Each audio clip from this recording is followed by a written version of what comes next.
Good evening, everyone, and welcome to the Environment and Planning Committee meeting of Monday, the 11th of September 2023. I'd like to declare the meeting open at 7 p.m. I'd also now like to acknowledge the Bidjigal people of the Eora Nation, who are the traditional custodians of all lands, waters and sky in the Georges River area. I'd like to pay my respects to elders past, present and emerging, and extend that respect to all Aboriginal and Torres Strait Islander peoples who live, work and meet on these lands. Always was, always will be. Next item is apologies. We have no apologies for tonight. We have everybody present, so we will move on to, we don't need to have anyone join us via video link either. So now we'll have our notice of live streaming of the committee meeting. Staff and public are reminded that this meeting is being recorded for minute-taking purposes and is also being webcast live on Council's website in accordance with Section 5 of Council's Code of Meeting Practice. This recording will be made available on Council's website, the Code of Meeting Practice. The order of business is as shown in the agenda, which has been made available. Staff and public are reminded that this meeting is open. Doors to the meeting room are to be left open unless the meeting moves into a closed or confidential session, according to Section 14 of the Code of Meeting Practice. Only if the meeting moves into a closed or confidential session will the public broadcasting of the meeting be suspended.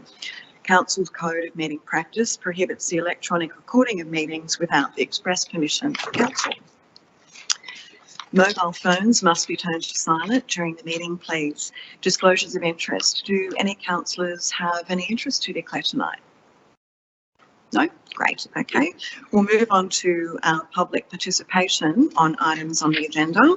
And we do have some speakers who are here tonight. Our first speaker is Ms. Tania Katsanis, and she is speaking on ENB 033-23, the Companion Animal Identification and Desexing Program. Thank you, Ms. Katsanis. Thank you. Dear committee members, thank you for giving me the opportunity to speak as a resident towards item ENB 033-23, Companion Animal Identification and Desexing Program. I wish to address the matter of non-desexed cats and unowned or semi-owned cats near LGA, which has not been included in this business paper. I firstly wanted to congratulate you on the proposed budget bid of $50,000 to fund a cat desexing program for the 2024-25 financial year. It is a great first step. However, Council needs to invest in a multi-pronged approach if you are serious about managing and humanely reducing the stray cat population in our LGA. Now, I've been involved for a number of years in helping rescue, rehabilitate and rehome abandoned and homeless cats. I have worked with grassroots rescues and have seen firsthand how much work and money is invested not only by these charities, but also individuals to help care for abandoned and stray cats. Now, the strategies that you've outlined in item 11 need to consider and offer support to these semi-owned or /unowned cats. I offer the following suggestions if the main objective is to control cat population via a desexing program. Firstly, on the issue of microchipping, in my opinion, it is not a priority for semi-owned or semi-owned cats. As for individuals who manage these cat populations or cat colonies, they will not microchip multiple cats they care for a number of reasons aside from cost. Semi-owned cats are cared for but either live on the streets, in industrial areas, someone's backyard, shopping centres, car parks. A small number in our LGA live in bushland, but the majority of those stray cats live in those areas I previously mentioned. Registration. This process needs to be simpler and again more affordable for people looking after multiple cats. Additional fees that are currently in place for a cat that was desexed after 4 months of age also needs to be abolished. Desexing.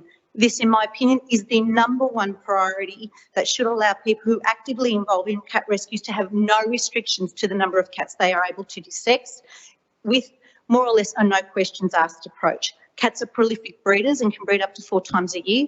2 breeding cats can produce 720,000 cats in 7 years. So this is where our priority must be. And desexing should also be independent of that microchip program. Just for now, this is our starting point. I do agree that we need to register for record keeping, but right now I think our issue is about managing population. Now, in terms of promoting responsible cat ownership, I want us to work with local schools to deliver an education program that allows for discount desexing and microchipping incentives to be promoted here. I think we should consider establishing a volunteer group of local cat lovers who can help spread the word, not only to our schools, but also our non-English speaking residents. I'll speed it up. I also would like us to establish a cat management advisory committee that includes members of the community experienced in cat rescue, fostering, etc., to help develop and implement an effective management strategy. Finally, I encourage Council to investigate working with the community cat carer networks to establish managed TNR, that's trap, neuter, release, colonies on private land, as it will reduce the overall cat population in the long run. There is research to support that TNR colonies work to reduce the main interests of council, which includes animal control, public health, wildlife predation, animal welfare, and over time it will decrease the cost of managing cats in suburban environments. Thank you. Thank you, Ms Katsanis. I should have mentioned for our next two speakers, speakers have got a 3-minute time limit, and the first time that you hear indicates that you've got 60 seconds remaining. At the second sound, would you please conclude your comments? Our next speaker for tonight is Mr Matthew Montgomery. He is speaking on ENB 030-23, Public Exhibition of Draft Plan of Management and Master Plan for Donnelly Park.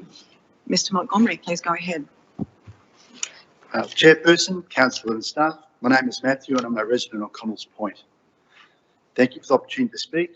I'm here today to speak to you regarding ENB 3023, Public Exhibition of Draft Plan of Management and the Master Plan for Donnelly Park.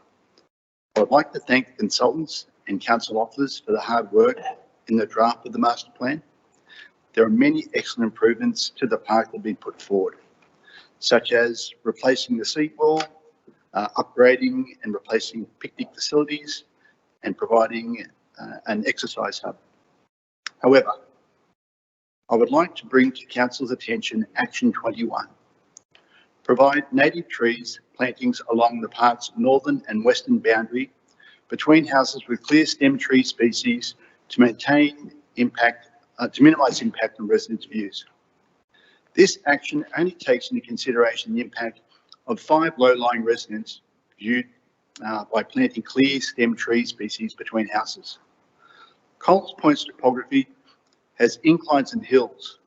The draft master plan has not taken into consideration the bulk of the residents positioned higher up in the surrounding streets and how their existing views will be severely impacted by the new tree canopy spread once the trees mature.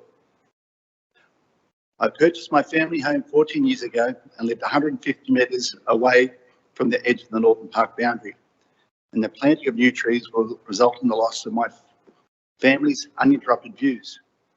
At present, my family enjoy, on a daily basis, views of the park amenities, bay and river activities.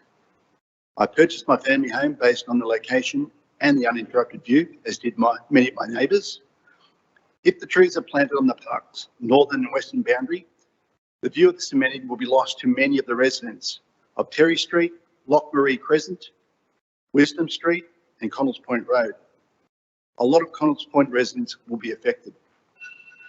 For this reason, I would like to suggest that a minor change to the Act 21 be implemented in the draft plan. The trees that are planned for Act 21 be moved closer to the playground area where there are already a number of large trees. It would be beneficial to the picnic and playground area by providing increased shelter and shade. Alternatively, there are also many other parks within the vicinity which could still reach Council's tree planting objectives, such as Redland Place, Terry Street Reserve and Condor Crescent Reserve, with no negative impact on residents. Thank you. Thank you, Mr Montgomery. Our next speaker is Ms Annabella Lima, and she is speaking on ENB 030-23, the public exhibition of the Draft Plan of Management and Master Plan for Donnelly Park. Please go ahead, Ms Lima.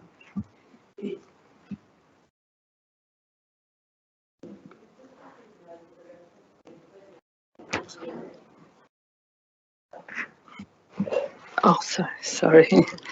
Dear councillors, we have just received notice that action point 21 has been included in the latest draft plan of management and master plan for Donnelly Park, where new native tree plantings along park's northern and western boundary are to be between houses with clear stem tree species to minimise impacts to resident views.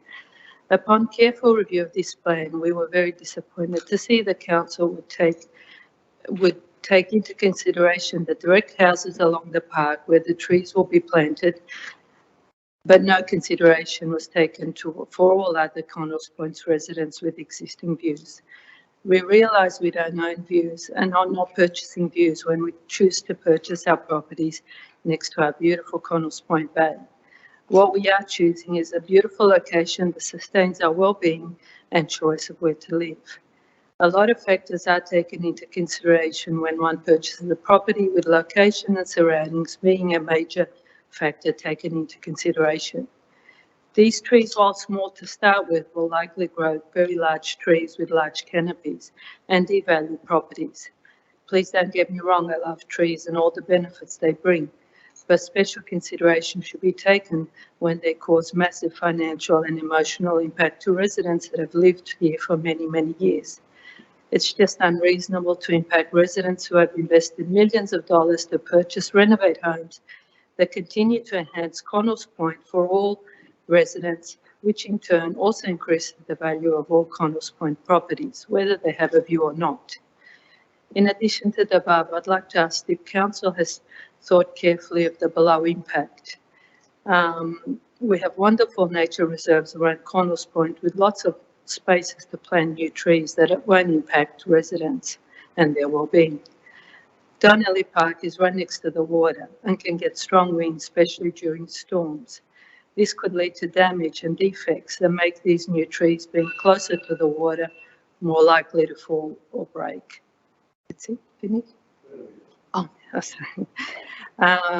That could lead to damage or defects that make these new trees being closer to the water more likely to fall or break and pose a risk to property or people. There will be a path right next to the trees that could put everyone, including children, riding their bikes, at risk of falling branches. And by planting these new trees to houses, will it allow for potential intruders to hide, and target nearby residents? I thank you for the opportunity to speak to you all and truly hope that you'll take our feedback into special consideration and relocate the proposed trees to a different location where no Connells Point residents impacted in any way. Thank you. Thank you very much, Ms. Lima. Thank you to our speakers tonight. We'll move on to our next item on the agenda, which is the confirmation of minutes of the previous meeting, which was Monday the 14th of August. If I could please have a mover. That's moved by Councillor Borg and seconded by Councillor Marnie. All those in favour, say aye. Anyone against? Okay, we'll declare that one carried unanimously. We'll now move on to our committee reports, and our first one on the agenda is ENV 030-23, Public Exhibition of Draft Plan of Management and Master Plan for Donnelly Park. We had a couple of speakers on that tonight, and as is our practice in this particular committee, we generally go to one of the council officers just to talk us through the report, and then we'll go to councillor questions, etc. So I believe we're going to hear from Mr. Andy Zhao tonight on this particular item. So Mr. Zhao, if you could give us an overview, please. Thank you, Madam Chair. Good evening, everyone. This report for the agenda item ENV 030-23 is to seek Council's endorsement to publicly exhibit the draft plan of management and the master plan for Donnelly Park. Donnelly Park is a relatively small foreshore park between the suburbs of Connells Point and Cow Bay. It wraps around the end of Connells Bay on Georges River. The land at Donnelly Park has 18 individual land parcels, a road reserve, and a Crown waterway. So 18 parcels include Crown Reserve number 87279. Currently, Council manages the park under an existing plan of management, which was adopted by the former Kogarah City Council in 2009. The Crown Land Management Act 2016 commenced on 1st of July 2018. Georges River Council is appointed as the Crown Land Manager of the Crown Reserve under the new Act, which requires Council to prepare a new plan of management. As part of the process of preparing of the draft plan, multiple community engagement activities were organized in 2022 by Council and also the Gondwana Consulting Company, not only to raise the awareness of the draft plan of preparation, but also to provide opportunities for the community to input. 200 community members provided their comments. A council briefing was organized in September 2022 for further input. All the feedback from the community and the councillors has informed the preparation of the draft plan of management and master plan. From the feedback analysis, there's three main concerns that dominated the feedbacks. The first one is the condition and upkeep of the larger open grass area. The second one is the condition of the seawall and the management of the foreshore. The third one is the size and the state of the public barbecue area, and also the park furniture in general. Key elements in responding to the concerns are listed in the draft plan of management and also the master plan, including but not limited to retain the large western open grass area and restore or replace as required. Replace existing seawall with environmentally friendly semi-natural design.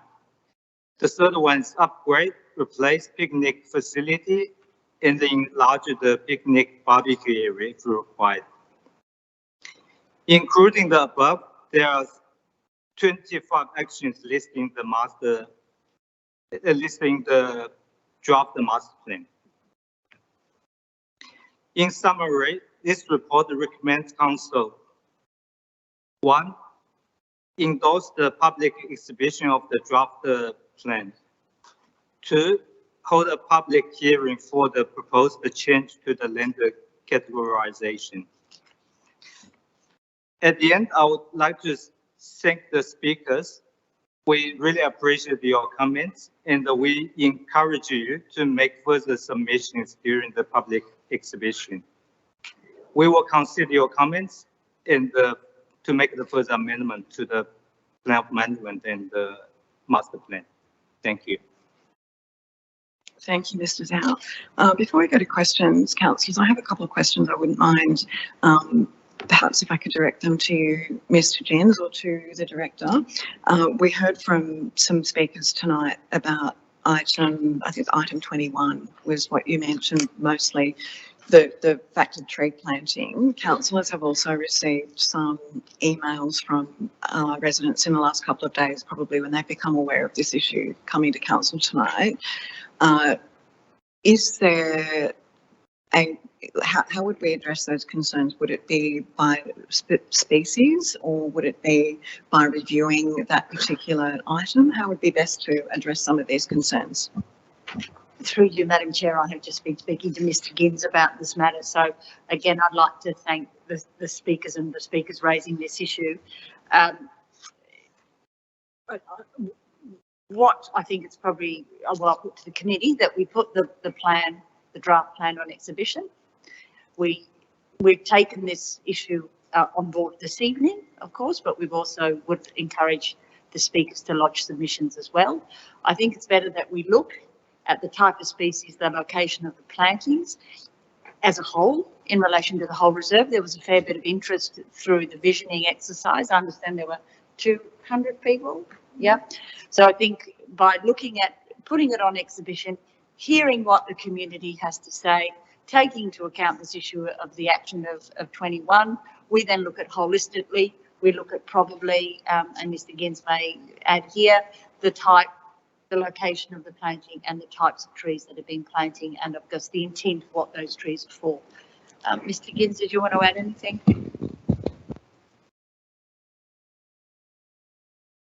Well, primarily it's a good way to go to get submissions from people here tonight, and thank you for those comments, but also from the wider community when the plan is formally exhibited, because who knows what might come out of the woodwork there.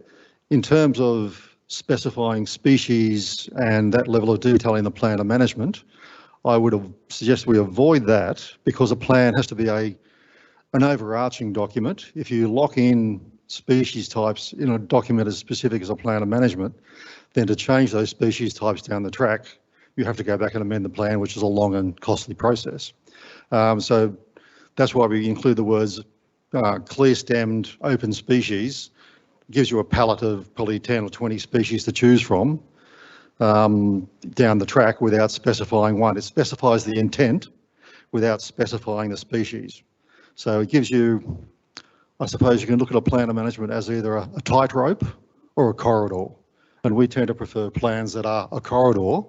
So it gives you the direction, but you can bounce around inside that corridor depending on feedback, depending on what your landscape architects tell you, depending on the soil type and all those other variables you have to consider when you're doing tree planting, including safety for the public.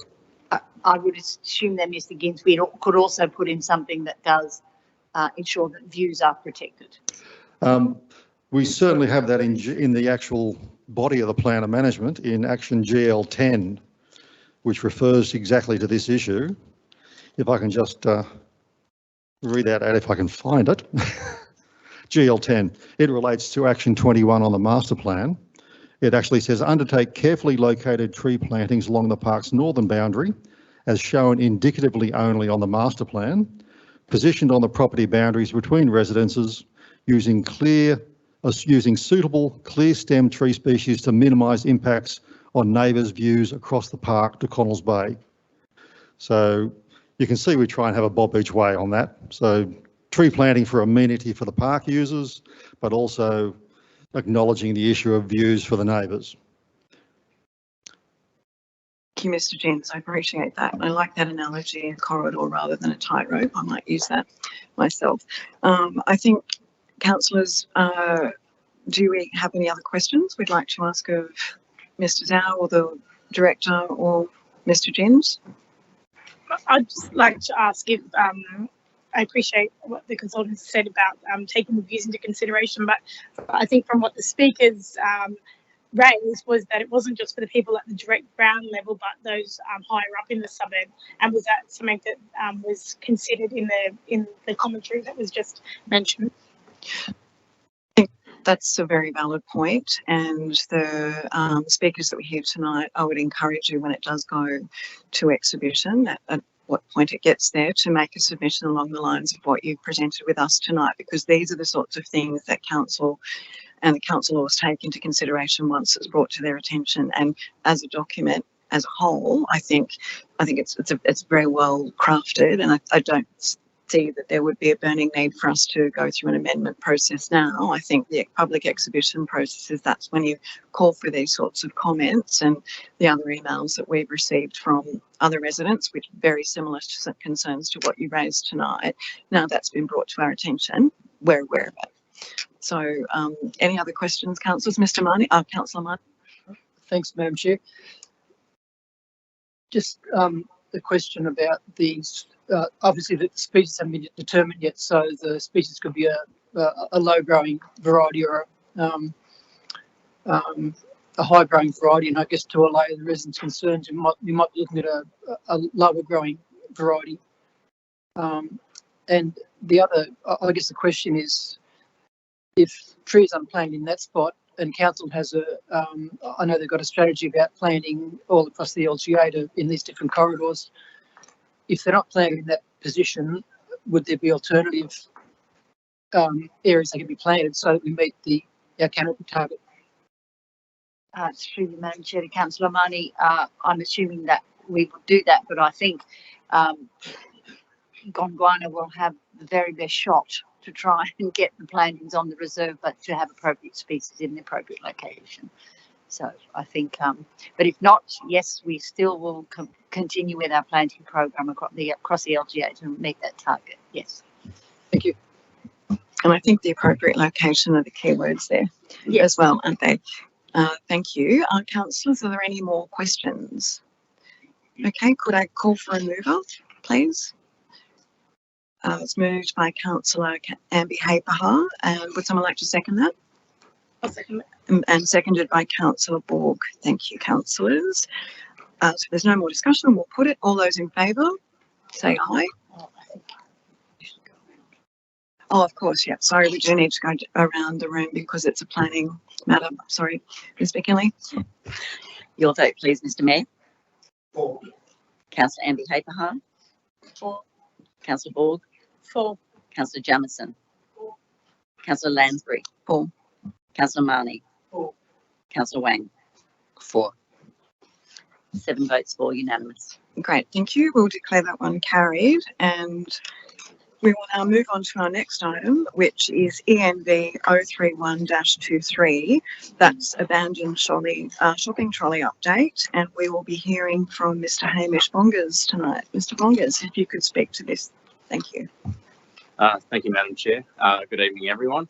The recommendation here is the council receive and note the information contained in this report. And this report responds to a council resolution from 22nd of June 2020 regarding abandoned shopping trolleys. Basically, since the report was written, the Impounding Act was repealed and replaced with the Public Spaces Unattended Properties Act, which was designed to provide councils across New South Wales better scope to deal with abandoned items, and particularly shopping trolleys. As part of the resolution, there was a request to have a procedure, a process put in place to go and deal with shopping trolleys after hours. And there was a quote put in how much it was going to cost. But since then, the Rangers team has gone through a bit of a revamp. We've also had the EPA RID squad has been basically folded, and we now have a waste ranger position that's going out for interview hopefully in the next couple of weeks. And that person, when they come on board, will be responsible for dealing and liaising with retailers to try and deal with this, probably a scourge, it's probably the best way to put it, of abandoned shopping trolleys. We see them, you probably see them coming in here tonight, left on the side of the road. But it's one of these things that retailers need to be taking the first step in dealing with. We don't want to be imposing costs on ratepayers by having rangers and professionals who deal with dog attacks and other things like that, collecting trolleys on behalf of retailers. So the idea is that the waste ranger will be responsible for that, and by liaising with the retailers and educating them, hopefully get them to speed up the process for repatriating the trolleys back onto their land. Unfortunately, the Act doesn't make trolley owners prevent trolleys from being on land, so they can still go out into public places. But there are some powers now under the new Act that allow us to issue fines to owners of trolleys, whereas before it was purely to people who dump trolleys. Thank you. Thanks, Mr. Bongers. Councillors, do we have any questions? I'll move it, Madam Chair. Oh, we have some questions first, Mr. Nairn. Well, I have questions.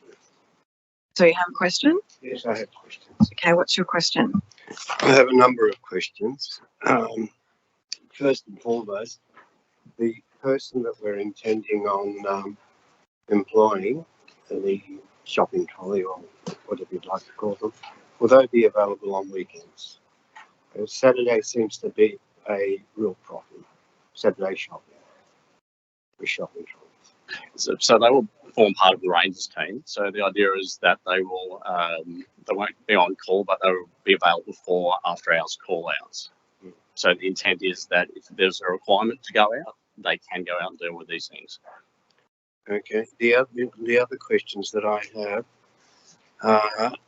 actually downloaded the Public Spaces Act on unattended property, I've also downloaded the regulation, and I've also downloaded the code of retailers' behaviour. The issues that I have is this: they're pretty poorly drafted. I've got to say that, and I can see the laugh on your face. They're very poorly drafted and they're very confusing. So much so that I did get an email from a resident that indicated in one paragraph under the new public spaces. This is leading to a question, Madam Chair. Under the new public spaces, which came into effect on the 1st of May, shopping trolley owners now have... Sorry, Mr. Mayor, would you mind using your microphone a bit closer so we can hear you? Thank you. Thank you.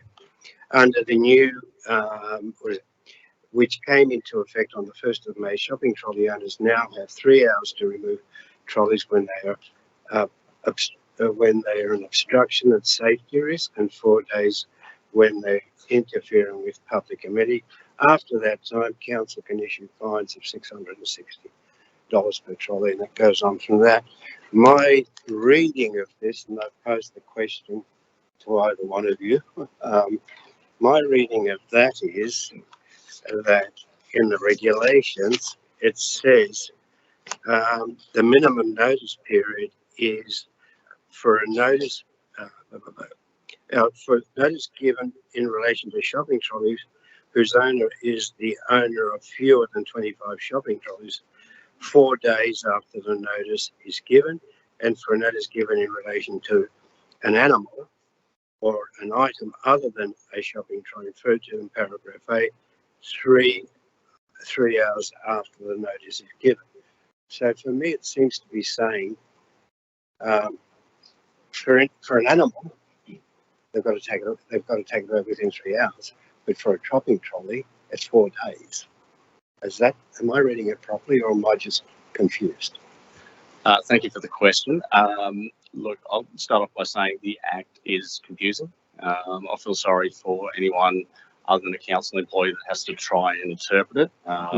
It's something we've had to go out to legal advice to get interpretations on various sections. And if that's the case, then if we struggle to understand it, how are general public meant to understand it? And that's not a good precedent to set for a piece of legislation. As far as this goes, you're correct. Where a shopping trolley is not creating an immediate issue, where it's just an amenity issue, or it's been in the same place for 7 days or more, then we have to give them 4 days notice for them to collect the item. The only time the 3 hour limit applies is where it's immediate danger. So it's being left on King George's Road, or it's blocking a footpath, creating a trip hazard. That's where that notice is brought right back to the 3 hour period. And it's something that's in the OLG guidelines as well, is to try and get members of the public in the first instance to contact the trolley owners. They've got trolley trackers, Coles Trolley Collect, Audi Trolley Collect, Tongley Supermarket. Generally, if they contact them in the first instance, they'll get picked up a lot quicker than council having to go through the notices and orders and that sort of thing to try and get these things done. So the idea is to try and get them off the road as quickly as possible, and generally that's by contacting these trolley collection agencies in the first instance. And that's, as council employees, is what we do in the first instance as well. Further question. Thank you. Thanks for that. Thanks for that clarification. When you go to the regulations, they talk about fines.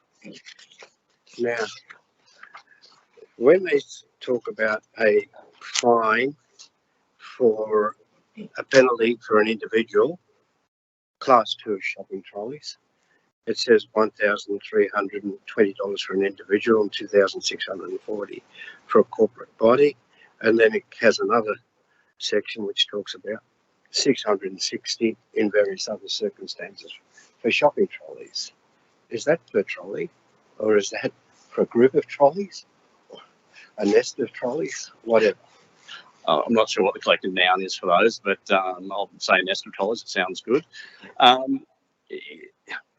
We've got to be reasonable on these things, whether it's one trolley or 30 trolleys. You can imagine picking up 40 Coles trolleys or whatever the business may be and giving them $13.20 fines for every single trolley. I'm sure the consumers wouldn't like that being passed on to them. So it's reasonable, people, I'd say, if we were going to take 20 trolleys in one collection, we'd have one fine for that group of trolleys. I think that's probably the most reasonable way. Now, I go back to the previous question, and that is for a notice given in relation to a shopping trolley whose owner is an owner of fewer than 25 shopping trolleys, 4 days notice. What happens to those that own more than 25 shopping trolleys? I mean, I know it's confusing. It's probably the poorest piece of legislation that I've come across, and I know you've got to contend with it, but maybe you can enlighten us a little bit. Look, whether it's 25 trolleys or not, as I've said before, when it deals with the amenity issue, the key thing is where it's a danger to the public. That's where it draws in the shortest period for us to issue a notice to get something impounded or taken into possession, as it's covered under the Act. So for your larger retailers with hundreds of shopping trolleys, if it's not an immediate risk, then we still have to give the 4 days notice. Yeah, it seems to cut off at 24 and less, and then says nothing about 24 and more. So no, it's a bit. It is a bit very open. We've sought interpretation from the Office of Local Government. Yeah. Unfortunately, we haven't got further clarification on that. But it's cases where we're trying our best to work with this legislation to make it work, and I look forward to supporting the Waste Ranger in being able to deal with the various retailers. Now, the last question, and I'm sorry to put you through this because I know that it's an unbearable piece of legislation. It's about when is an animal not an animal, because this is not just about shopping trolleys. It's about animal, people leaving animals. In the Act, it says, and this really needs clarification either in the future, and now, excluded animals. This is the Act, Part 5. Excluded animals. For the Act section part, sorry, is that, no, in the Act, sorry about this, in the Act it actually says an animal includes aquatic animals and terrestrial. Excuse me, Mr. Mayor, animals. is it relevant to this particular item when we're talking about animals? I think the item is about shopping trolleys. Should we really be sticking to that? Well, it's got to do with the public. What is it? The actual regulations. It's got to do with I don't think space unattended. But I don't think we're discussing the regulations tonight. I think we're discussing the item that the council officers have before us. So unless it's relating to shopping trolleys, can I ask you just to focus on that rather than animals, and we can discuss animals at a different point? Look, I'll let it go. Don't. I think Councillor Borg, you had other questions as well. Yes, I did. Thank you. Go ahead. Councillor Lansbury. So I just had a resident raise a couple of concerns based on what they're witnessing around Hurstville CBD, that they're pleased to see council's taking a proactive approach with the retailers, but they feel based on what they're seeing out there that it's not having any impact as yet, because they're obviously seeing lots of trolleys still around. So can the director or the staff please confirm, has council started the implementation for the enforcement procedures that are outlined in this report as yet? Has it started as yet? Thank you for the question. Look, I think it came in the 1st of May that we were able to issue fines. We've tried to work with the retailers. We've sent letters out to each of them. We've had some online meetings with a number of them, and that's been positive. Biggest issue as residents and myself, as we see, people continue to take the trolleys and dump them. That could be because of rising fuel costs, whatever it happens to be. It's a lot easier to wander off with a trolley than try and find a parking spot in the Hurstville CBD. So council officers are out there every day looking for these things, and they will forward them off to the retailers to try and get them picked up as soon as they can. As I said previously, we want to try and get residents, when they see them, to notify the retailers and get them to pick them up in the first instance. We need to put the onus back on the retailers to take responsibility for their items. And do you feel with the appointment of the waste ranger that we should hopefully start to see some improvement going forward? Is that that's what I took out of your report. I'd just like to get your opinion on that. Yes, definitely. It gives us an asset, for want of a better word, for someone who can concentrate on illegal dumping and dealing with trolleys. At the moment, our general duties rangers deal with dog attacks, they deal with public spaces, parks, all sorts of things. So we've had a recent very high profile dog attack, and that takes one officer out concentrating on that virtually their whole period of the day doing interviews. So by having someone who can concentrate on shopping trolleys, then they can concentrate on dealing with the retailers directly and putting onus on them to go and pick these up within a reasonable time. Thank you. I just have another question.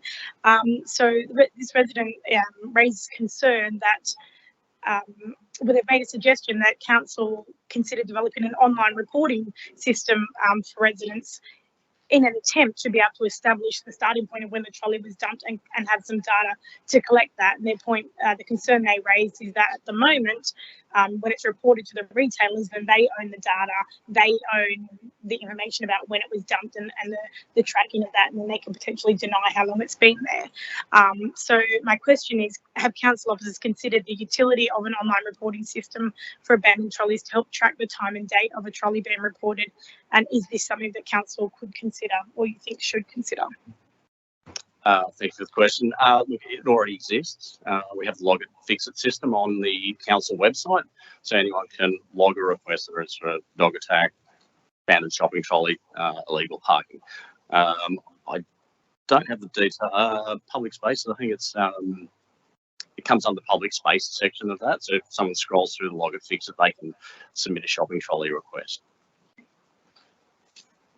A further question, so this resident said they'd like to see a requirement that council imposes on retailers to fit trolleys with the coin lock system to prevent, as a deterrent from people taking trolleys. So the question is, does council have the ability to mandate a requirement for retailers to have the coin return locking system on the trolleys? Thank you. Through to you, Councillor Borg, by Madam Chair. We can, but it needs to be to a new facility. Okay, so it can be done by a condition of consent that would ask that the retailer provides information on how they manage their shopping trolleys within their site and within sort of 500 metres of their site. So whether it is, then they would lodge that as prior to the issue of their construction certificate. That would look at, if it's use of coin, whether they do the magnetic strip or whatever it is. So, or whether it is their program to manage the return of trolleys. But again, it's for new facilities, not so much existing. Can I just ask a quick question about that, Ms. Bishop? Is that something we could include as a standard condition of consent? It would be a condition of consent, yes. Councillor Borg, did you have any further questions? No, that's all my questions. Thank you. Okay, thank you. Councillors, Councillor Marnie. Thanks, Madam Chair. This problem is obviously a statewide issue, and the legislation is obviously unsatisfactory as it stands. I'm just thinking it might be an idea to raise it at the LG conference later this year, seeing it affects, but we're doing a lot of the heavy lifting and the research and spin to the LG and so forth, but it's going to affect every council. So would that be an appropriate way of going to try and refine this legislation so it works better? I think we'd find it's probably too late to include anything on the agenda now, but it's generally a fairly standard agenda item, shopping trolleys. It's one of those perennial problems that's not resolved, hasn't been resolved satisfactorily to date, but we can keep an eye out on the agenda when it comes out, and those who are attending the conference may be able to report back afterwards to see where it landed. Thank you. Yeah. Councillors, are there any further questions? Mr. Mayor?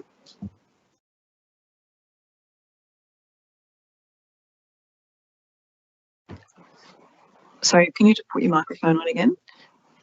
I'm going to move it when you're call for moves. Oh, okay then. If there's no further questions, then we will go to move it. And so it's moved by Mayor Katras. Would somebody like to second that, please? Seconded by Councillor Borg. Thank you, councillors. And Ms McKinley, if you wouldn't mind just going quickly around the room. Thank you. Mr Mayor, your vote, please. For. Madam Chair? For. Councillor Amby Haverhart? For. Councillor Borg? For. Councillor Jamieson? For. Councillor Marnie? For. Councillor Wang? For. 7 votes for, unanimous. Great, thank you so much. We'll declare that one carried and move on to our next item, which is ENB 032-23, Swimming Pool Compliance Policy and Program post-exhibition. And we are going to hear tonight from Mr Andrew Spooner.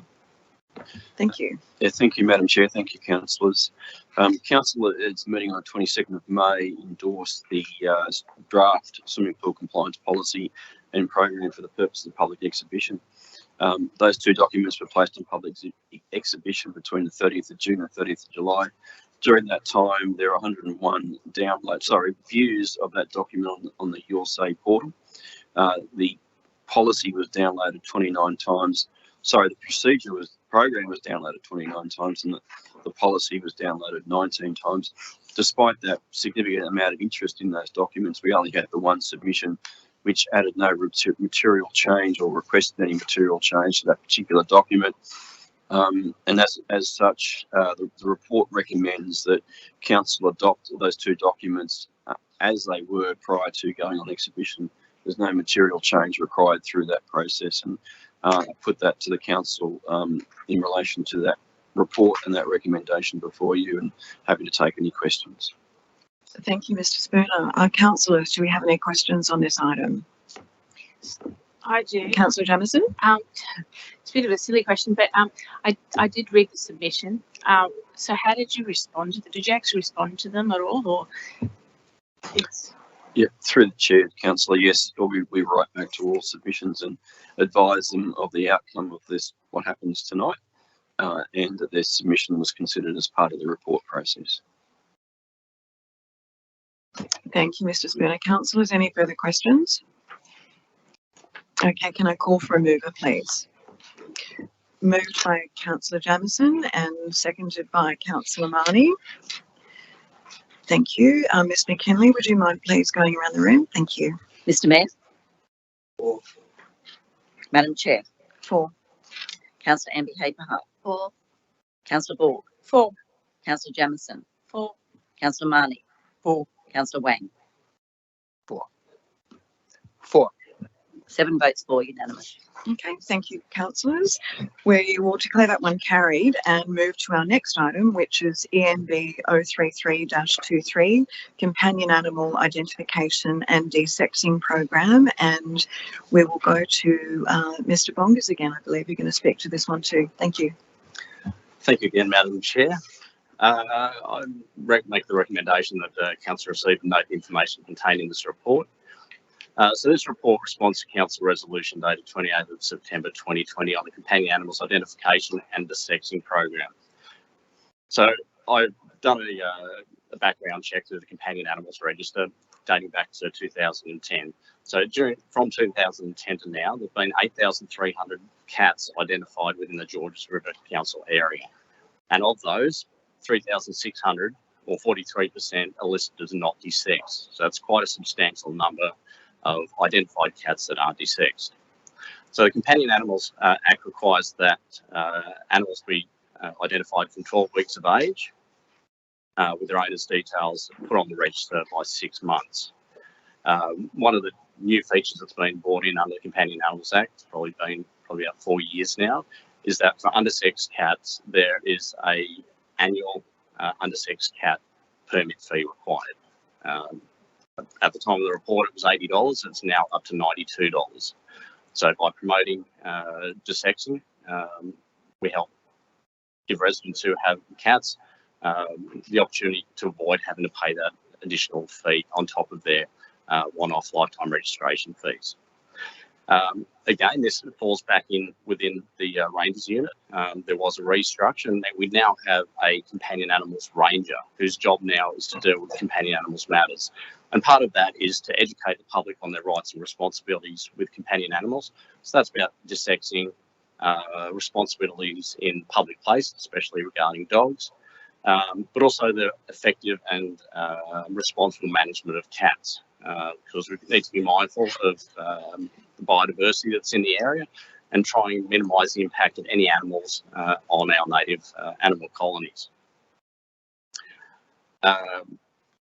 We'd be looking to put in a budget bid to start a program of $50,000, and we would hope we could get some support for that, because that will go a long way to seeing how much support we have from owners to get their animals for sex. It also means we'll have 3,600 less animals in the area, ideally, that are able to breed, because under the Companion Animals Act, there's no requirement for cats to be contained responsibly as there is for dogs.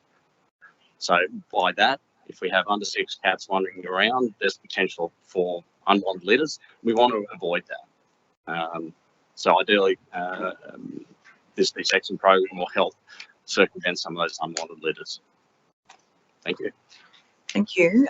Before we go to questions, I just wanted to raise, we had our speaker tonight, Ms. Katsanis, who raised some issues about microchipping, registration and desexing. And I'm just wondering if you could speak to those concerns that she raised. Thank you, Chair. The purpose of the program is to primarily deal with animals that are owned. As I've just said, there's 3,600 under 6 cats which are owned by members of the public. We want to focus on them primarily.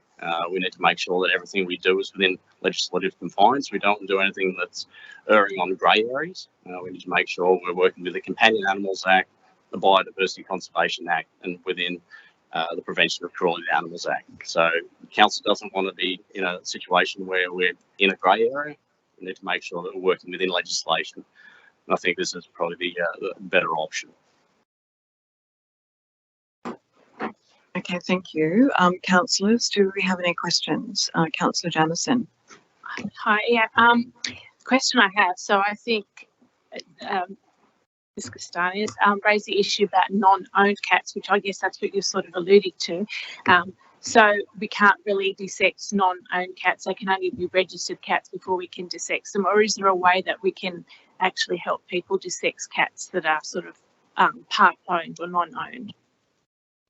Thank you for the question. At the moment, they have to take ownership, as defined in the Companion Animals Act, of the animal. If people are trapping cats that they don't own, then it's contrary to the Companion Animals Act. You can't just go and trap a cat because it's wandering, because there's no requirement under the Act for a cat to be contained. If you're trapping a cat that is not owned, it's actually unlawful. There is up to a $3,300 fine for unlawfully trapping a cat.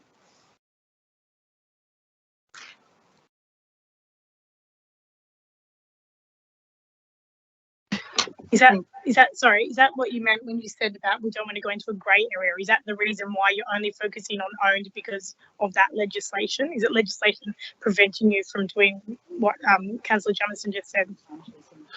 Yes, pretty much. As I said, there's also the Biodiversity Conservation Act, which there's section 2.6 goes into releasing or letting go a trapped cat, which is unlawful. So there's quite substantial fines for anyone who's caught doing that or is responsible for it. I do have the figure somewhere here, not exactly at hand, but it's going into the multiple thousands of dollars for releasing a trapped cat, because it comes under the key threatening processes, and cats are one of those within that process. I think maybe what you may be, sorry, through you, Madam Chair, to Councillor Borg, is, and I'll talk to my experts here, but I think the question might be where the confusion is: when can we trap a cat, or when can we contain a cat? Is that so? It's only in 3 incidents. 1 if it's in a wildlife protection area, 2 if it's in a food preparation area, 3 if it is attacking another animal or a human.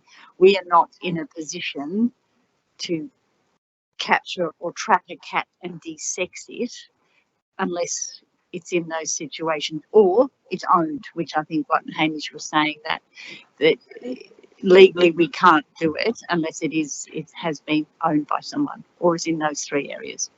Is that right? Yeah. And I would have a question on that, which I've mentioned before. I think somebody who has feral cats that breed underneath their house, they clearly don't own them. What can they do? Who can they turn to?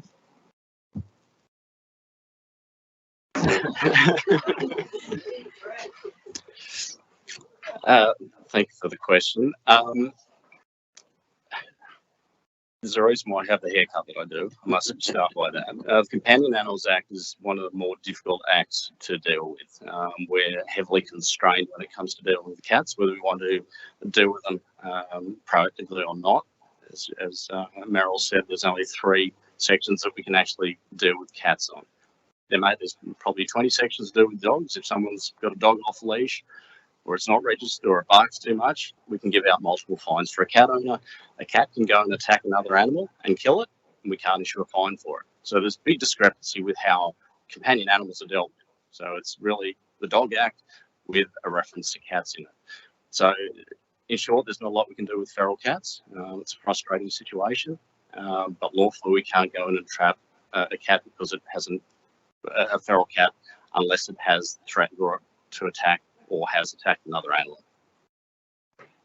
Thank you. I know it's a very difficult situation. I'm sorry to hit you up with that one. Councillors, do we have any other questions? Councillor Marnie? Thanks, Madam Deputy Mayor. Do we have any statistics on the number of wildlife that have been killed by cats? Is there any sort of much evidence around as to casualties or deaths that have been caused by cats in our area? Thank you for the question. I don't have the stats on me at the moment, but there have been numerous CSIRO and federal investigations into this. While there aren't numbers, councils across New South Wales have been pushing for information for a long time to be collected by the Office of Local Government. I myself have been in meetings where I've said we need to collect the data, because at the moment there's no quantum of data about cat attacks. And it's fair to say the anecdotal evidence is there's probably 30 to 40 cat attacks for every dog attack that happens.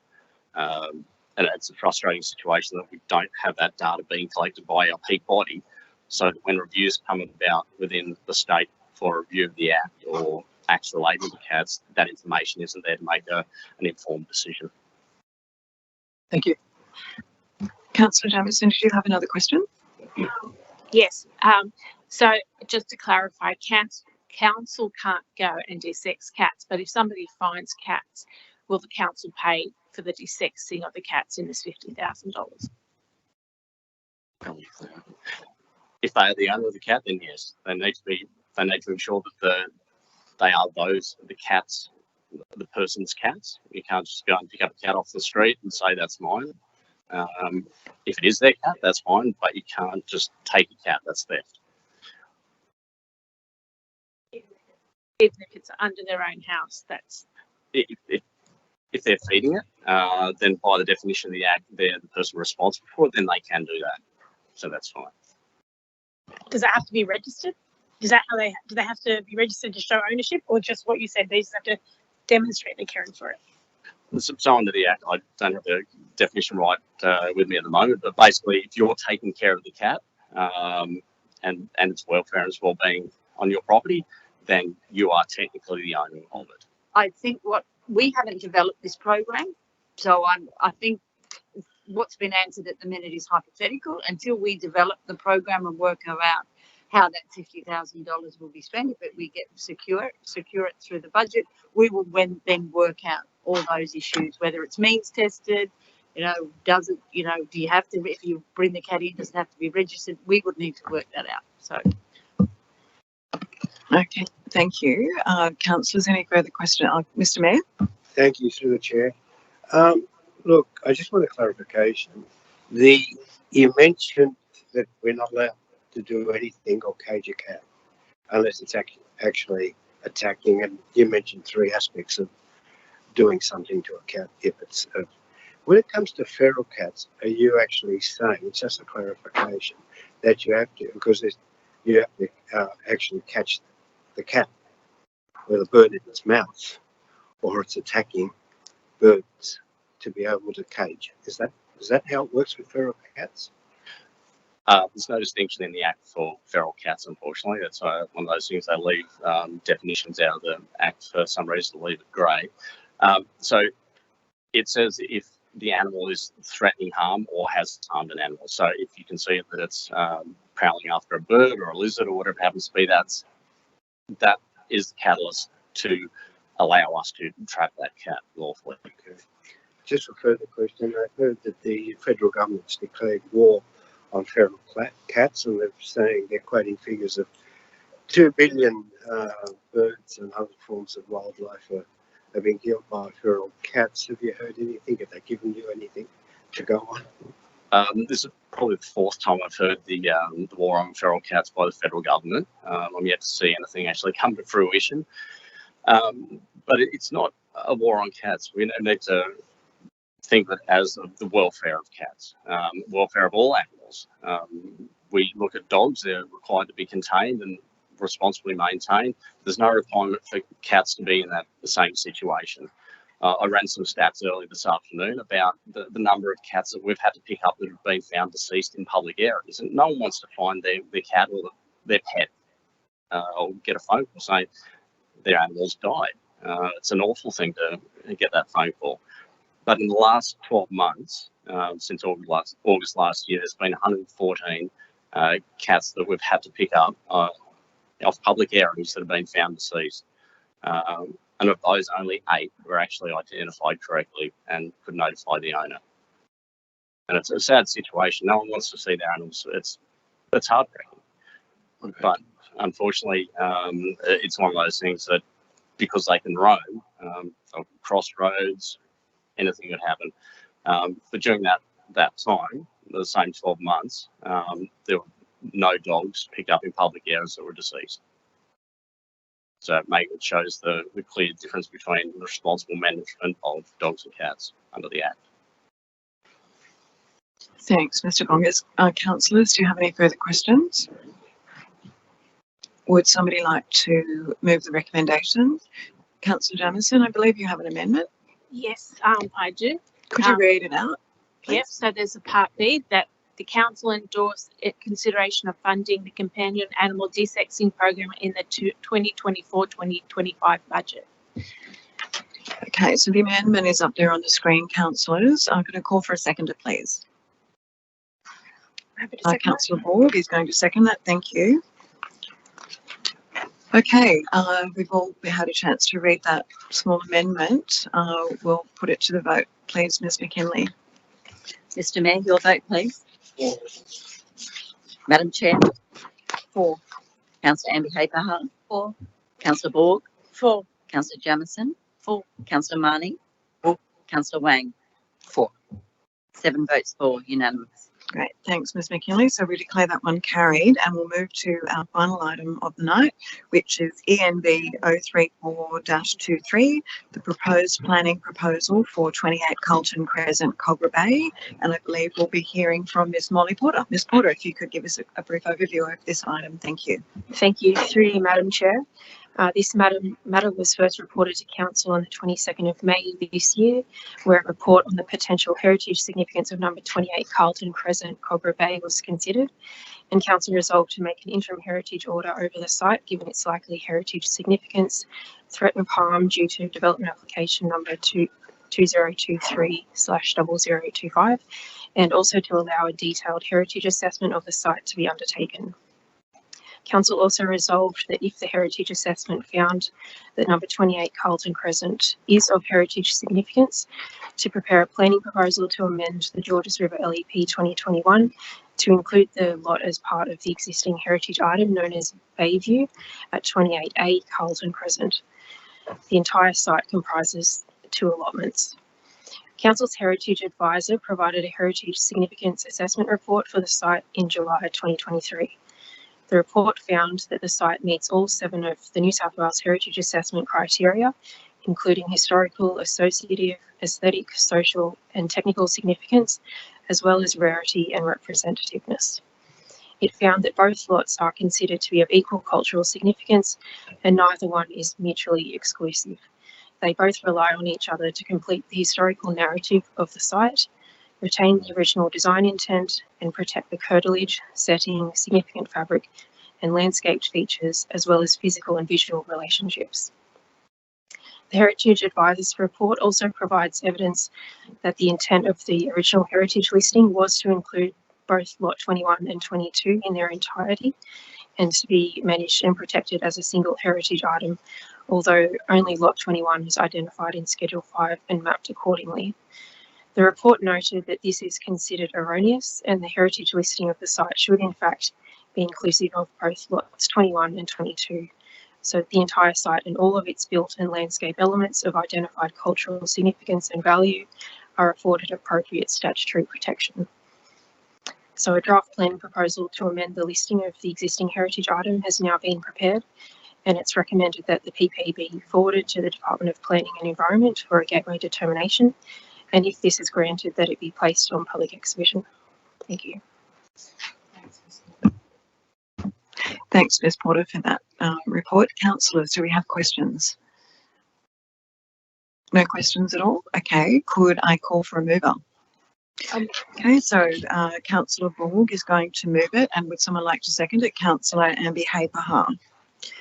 Great. Ms McKinley, would you mind going around the room? Mr Mayor, your vote, please. For. Madam Chair. For. Councillor Ambi Hay-Pahar. For. Councillor Borg. For. Councillor Jamieson. For. Councillor Marnie. For. Councillor Wang. For. 7 votes for, unanimous. Okay, thank you. And so we'll declare that one carried. That was our final item of this evening. Thank you, everybody, for your attendance tonight. Thank you to our speakers who have left the room, but thank you for their attendance anyway. Thank you to the council officers who've also supported their reports tonight, and we'll declare the meeting closed at 8:07 p.m. and bid you good night. Thank you.